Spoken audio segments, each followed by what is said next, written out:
ఒకవైపే చూడు, రెండో వైపు చూడకు, ఇటువైపే చూసి మాట్లాడాలి. అర్థమైంది కదా?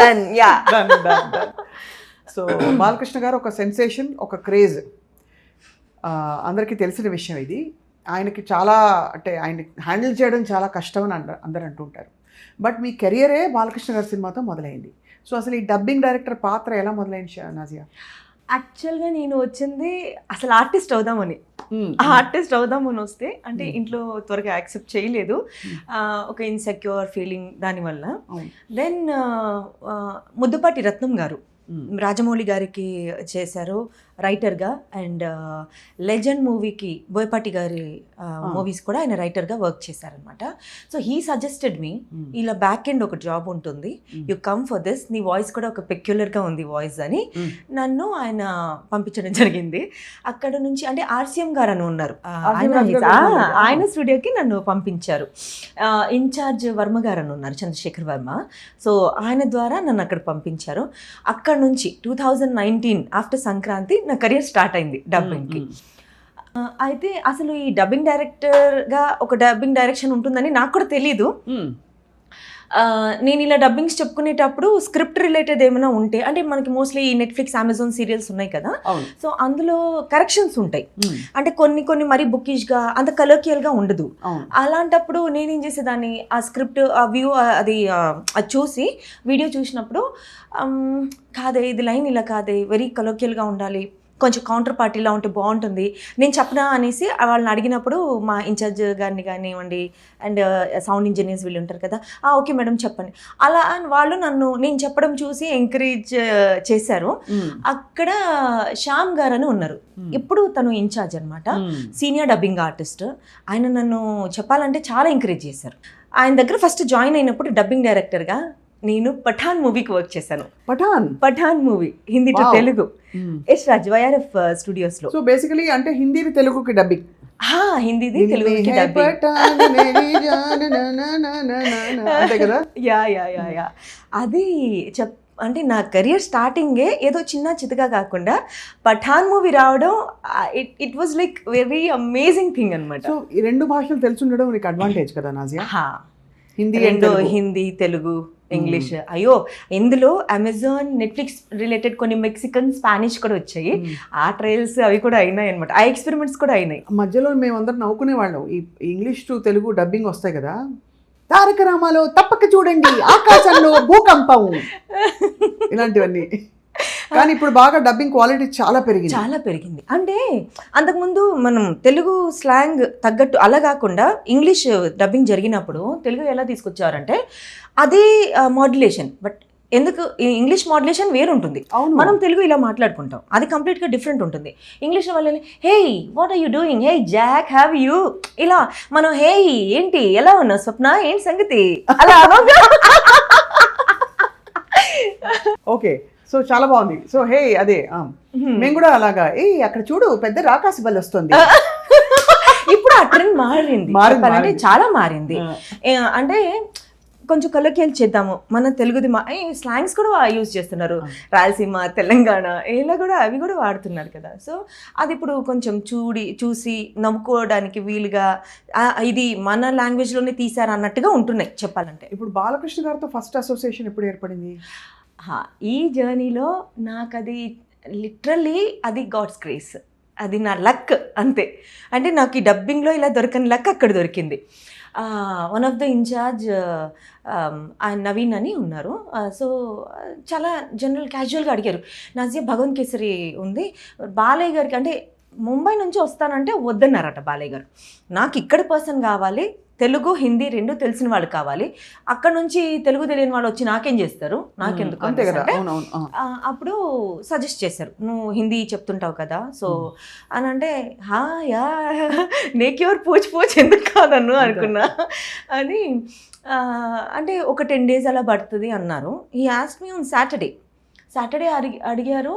సడన్గా మండే కాల్, నాకు Monday morning 8 o'clock like that వాళ్ళు కాల్ చేశారు. అగైన్ బాలయ్య గారి మేనేజర్ కాల్ చేసి, మేడం మీ కొంచెం ప్రొఫైల్ పంపించండి ఇలా అనేసి. సరే నేను పంపించాను.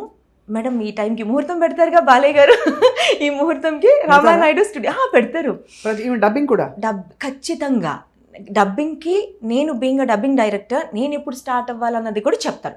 ఆయన రిలేటెడ్ వర్క్ ఎవరికైనా సరే ఆయన ఒకటి ముహూర్తం పెడతారు, ఆ ముహూర్తంకి మీరు ఇల్లు దాటాలి అంతే. అందుకే అంత హిట్ అవుతున్నాయి సినిమాలన్నీ. డివైన్ థింగ్ ఒకటి ఉందండి బాలయ్య గారిలో. ఆ డివైన్ థింగ్ చాలా ఉంది. Tell me more about it, I want to hear. Sure, తప్పకుండా. అంటే నేను బాలయ్య గారిది అన్నసరికి చాలా భయపడ్డాను. ఒక టెన్షన్, అసలు గుండెల్లో రైలు అలా. అందుకని చాలా మనం ఆయనకి అమ్మో చాలా స్ట్రిక్ట్, చాలా తిక్క, రకరకాలు వింటాం. ఇది కూడా విన్నాము, చాలా కల్మషం ఉంటుంది ఆయనకి మనసులో. అంటే ఇక్కడ ఏది ఉంటే అది బయట చెప్పేస్తారు కాబట్టి అసలు చాలా అంటే ఒక చిన్నపిల్లాడి మనస్తత్వం అని కూడా విన్నాను నేను. చాలా చిన్నపిల్లాడి మనసుతో నిజంగా ఆ చైల్డిష్ నేచర్ చాలా ఉంది ఆయనలో. అంటే కల్మషం, మీరు చెప్పారు కదా కల్మషం లేని మనస్తత్వం, ఎగ్జాక్ట్లీ కల్మషం లేని మనస్తత్వం అయింది. అండ్ ఇప్పుడు ఆయనతో నాకేం బ్యాక్గ్రౌండ్ ఏంటి అని కాదు, సో వర్క్ రిలేటెడ్ వర్ది లేదా ఇది అది చూసుకుంటారు. దాని తగ్గట్టుగానే ఇప్పుడు వెళ్ళి ఆ రోజు నాతో అన్నారు, అది ఇప్పటికీ నాకు గుర్తుంది. Day 1 భగవంత్ కేసరి డబ్బింగ్ అప్పుడు, లేదమ్మా బ్రేక్ తీసుకున్నాం, ఒక 1.5 hour చెప్పిన తర్వాత కంటిన్యూస్లీ చెప్తారు ఆయన. అండ్ చెప్పినంత వరకు ఈవెన్ ఆర్టిస్టులు కూడా ఇప్పుడు అంతసేపు నిల్చొని చెప్పరు చెప్పాలంటే. ఆయన అంటే ఆ డబ్బింగ్ చెప్పడం కూడా అది ఇట్స్ లైక్ అ వర్షిప్ అంటారు. సో దానికి ఇచ్చే రెస్పెక్ట్ ఏంటంటే ఇలా కూర్చొని ఇలా చెప్పరు, నిల్చొనే చెప్తారు. ఆయనకి కాల్లో యాక్చువల్ ప్రాబ్లం ఉంది, అయినా కూడా నేను నిల్చొనే చెప్తారు. 1.5 hour బ్రేక్ తర్వాత అన్నారు, బాగా చెప్పిస్తున్నారు మీరు మేడం. I was shocked. అంటే being such a senior person ఆయన నన్ను పేరుతో పిలిస్తే చాలు, నాజియా ఏంటి ఇలా. కానీ అలా కాకుండా ఆయన నాకు ఇచ్చే రెస్పెక్ట్ ఏంటంటే మేడం ఇలానే. నేను సార్ అన్నా, మేడం మీరు నిజంగా చాలా బాగా చెప్పిస్తున్నారు, నేను అసలు ఎక్స్పెక్ట్ చేయలేదు, నేను 2 hours చెప్పుకుందామని వచ్చాను, హాఫ్ డే కంటిన్యూ అయింది మా వర్క్. ఫస్ట్ డేనే హాఫ్ డే కంటిన్యూ అయింది. అంటే నేను చాలా నర్వస్ అవుతుంటే ఆయన ఒకటే అన్నారు, వెనక్కి తిరిగి ఫస్ట్ డబ్బింగ్ షూట్లో వెళ్ళినప్పుడు వెనక్కి తిరిగి, మేడం ఏం కంగారు పడకండి, మీకు ఏదైనా బాగలేదు, లైన్ సరిగ్గా రాలేదు అని అంటే ఎలాంటి హెజిటేషన్ లేకుండా నాకు చెప్పొచ్చు. Wow, that's a great thing. Correction ఉంటే మస్ట్ అండ్ షుడ్గా నేను చెప్తా, మీరు అడ్జస్ట్ అవ్వద్దు. అండ్ ఈ వర్డ్ని ఆ వర్డ్ని తీసుకొచ్చి దాన్ని ఇలా యాడ్ చేసేసి లైన్ని మనము అలా తోసేవద్దు అని నాకు ధైర్యం ఇచ్చి, అంటే నేను నర్వస్ అవుతుంటే ఆయన అబ్జర్వ్ చేశారు నర్వస్ అవుతున్నా అని. నిజంగా అంటే ఒక చిన్నపిల్లాడిలా, అంత పెద్ద సీనియర్ ఆర్టిస్ట్ అని నాకు అనిపించలేదు, ఒక చిన్న పిల్లాడిలానే చాలా బాగా చెప్పారనమాట. చాలా. ఇప్పుడు ఇదంతా తెలుగు డబ్బింగే? హిందీలో అప్పుడు జరిగింది. జరిగిన డబ్బింగ్ హిందీలో. ఆయన అంటే నేను అసోసియేట్ అయిందే హిందీ కోసం ఆయన. సో బేసికలీ తెలుగు సినిమాని హిందీకి, భగవంత్ కేసరి హిందీలో రావడానికి చేసిన డబ్బింగ్. ఆయనకి హిందీ వచ్చా?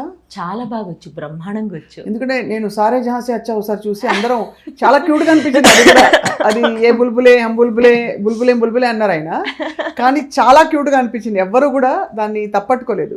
అండ్ హీ స్పీక్స్ హిందీ, ఎప్పుడు అవకాశం దొరికినా హిందీ మాట్లాడతారు. ఆయనకి లాంగ్వేజెస్ హిందీ అనే కాదు, జనరల్ గా ఏ లాంగ్వేజ్ అయినా, లాంగ్వేజెస్ అంటే చాలా ఇష్టం బాలయ్య గారికి. తెలుసు ఆయన, అది తమిళ్, కన్నడ ఏదైనా సరే ఆయనకి అంటే తెలిసినంత వరకు మాట్లాడాలి అని చాలా ట్రై చేస్తారు.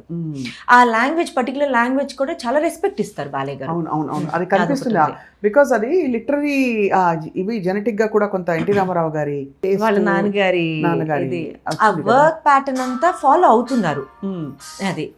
సో ఇంకా ఆయన స్ట్రిక్ట్ అంటే యాక్చువల్గా వర్క్ దగ్గర స్ట్రిక్ట్గా ఉంటారు.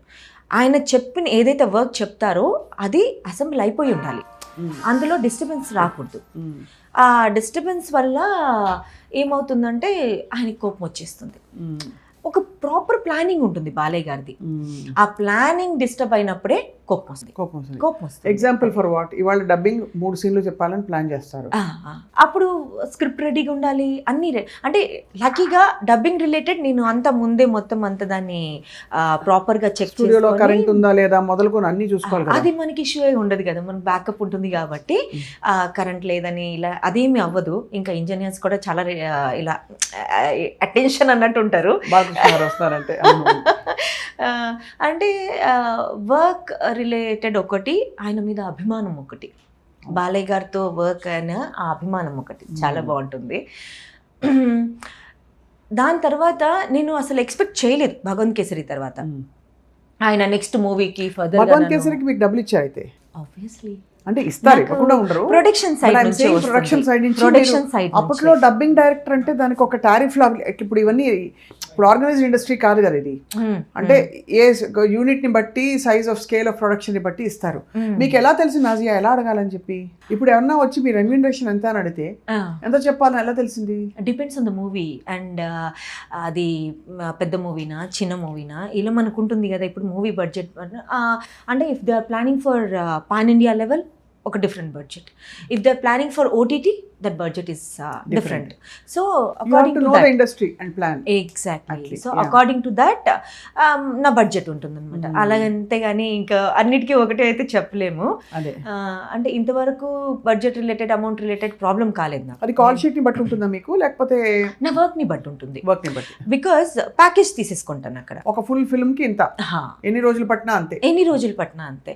అది ఎక్కువ రోజులు పట్టదు. అంటే నేను ఫస్ట్ నాకు రైటింగ్ ఒక 1 week అలా తీసుకుంటుంది. 1 week you only write the dialogues. Yes, of course. You write the dialogues. Bhagavanth కేసరికి నేను రాయలేదు, డాకు మహారాజ్కి రాశాను.